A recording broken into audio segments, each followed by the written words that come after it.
இதுதான் பைலட் காக்கா. உணவு வரும் வழியில் இவை பார்த்து கொண்டிருக்கும். இது வந்தவுடன் இது கரையும். அந்த கரைதலில் பல பொருள்கள் இருக்கும் பொழுது மற்ற காகங்கள் வந்து சாப்பிட்டுவிடும்.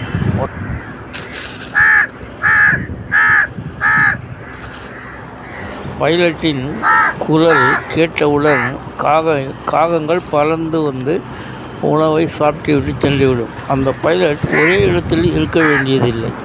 அந்த இடத்தை பார்த்து கொண்டு பக்கத்தில் எங்காவது தொலைவில் கூட நின்று பார்த்து கொண்டு இருக்கும். அவ்விதம் இந்த காகைகள் கூட்டம் பைலட்டுக்கு உத்தரவு பிறப்பித்திருக்கும்.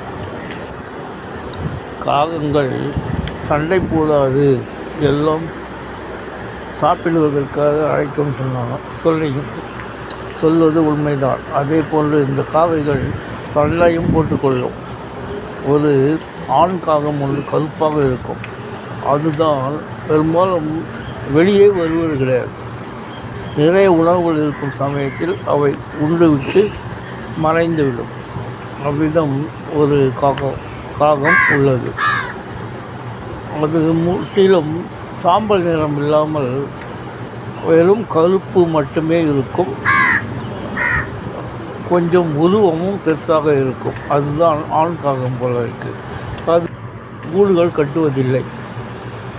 பெண்கள் காகங்கள் மட்டுமே தான் அந்த கூடுகளையும் கட்டி அதில் முட்டையிடும்.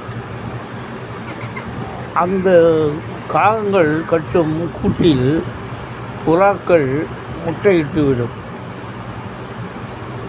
அந்த புறா குஞ்சுகள் வளர்ந்தவுடன் காக்காயும் குஞ்சு அவற்றை பிடித்து கொத்தி அனுப்பிவிடும்.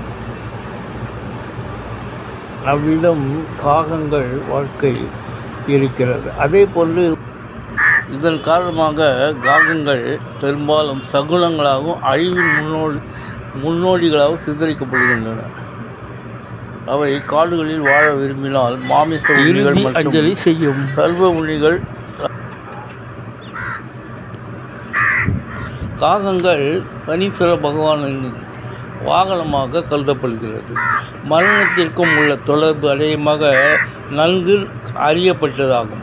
எல்லாவற்றுக்கும் மேலாக காகங்களின் கூட்டத்தை ஒரு கொலை என்று அழைக்கப்படுகிறது. அவை காகங்கள் தீயவையவை அல்ல.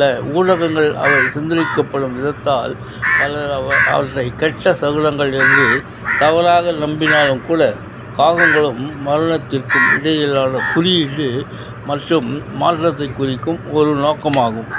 நீங்கள் ஒரு காகத்தை கண்டால் அவை தூய்மை பணியாளர்களாகவும் வேட்டைக்காரர்களாகவும் செயல்படுகின்றன.